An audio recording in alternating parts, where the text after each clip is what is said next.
lại được 2 ông này. Chụp là minh chứng. Ôi tính ra là tí đầu rơi lúc nào không biết thôi. Đổ máu là không biết rồi. Còn 3 cây nữa đấy, còn 2 cây nữa đấy. Thằng nào chặt ra ấy nhỉ? Chói ngựa gì này đấy. Ôi dạo này không chặt được rồi. Đấy. Sao đâu mà. Ui. Dừng thị me. Ui. Xích nữa vào chim em.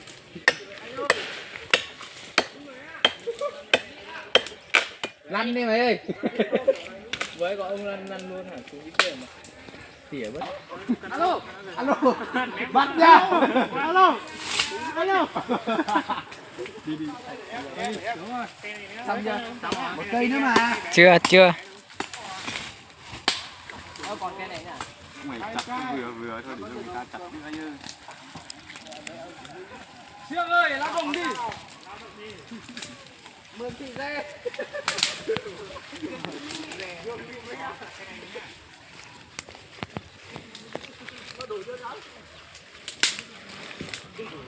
Kêu một đống nữa, đống dưới kia.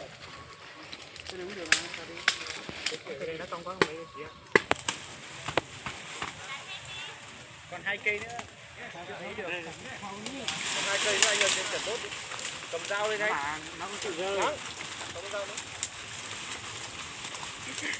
Chỉ bằng nét chị. Rồi tao đi chị đi ba đâu đây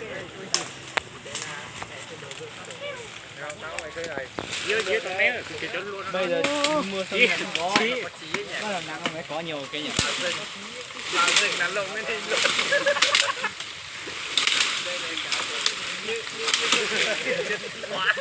mấy anh ơi lên đây lôi cây này đi. Vâng này ra đi Vâng này tí nó. Còn cây này như nào? Con dao kia đâu? Đéo rồi. Chết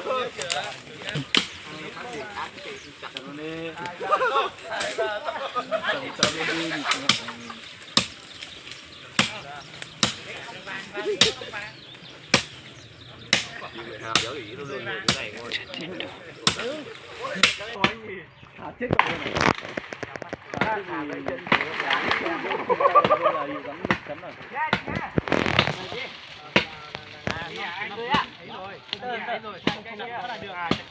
Kia được một khúc đấy kìa đúng không? Ui giời một phát thôi. Thế rồi chặt cái dây giờ rất rồi. Cái này được một. Không rồi.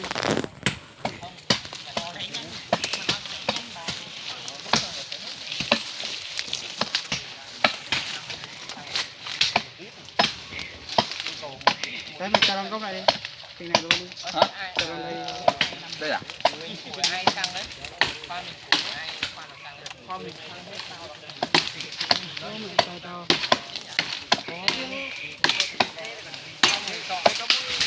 Còn này nhá.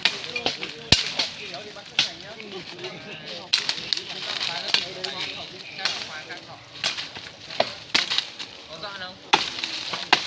Vậy chưa? Có ai đi đồ đi.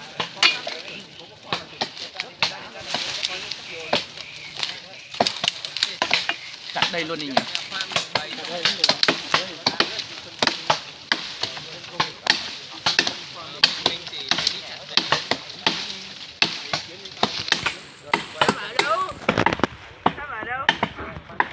Trông này nên làm hiệu trưởng được rồi đấy.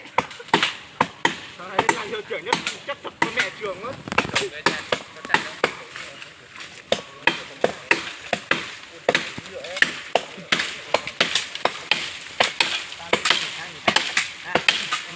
Dài thế nhỉ?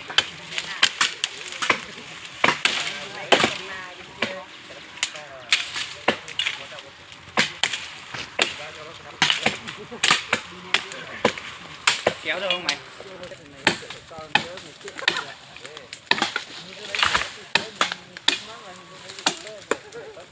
Lúc này đi xuống. Còn nó tự lắp, còn nó lắp cam, còn nó nhẹ nhỉ? Nó lắp cam xong rồi nó...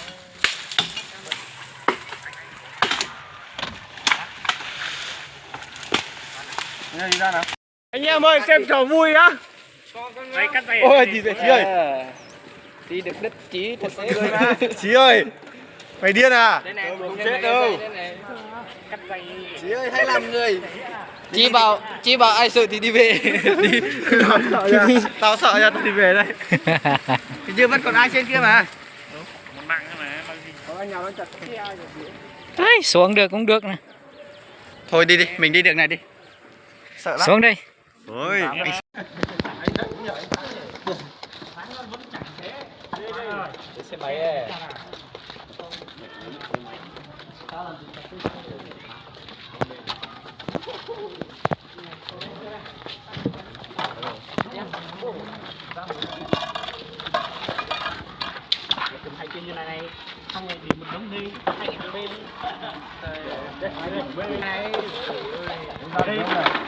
Rau để gọn ra chứ. Chờ đây, biết đây mà thôi.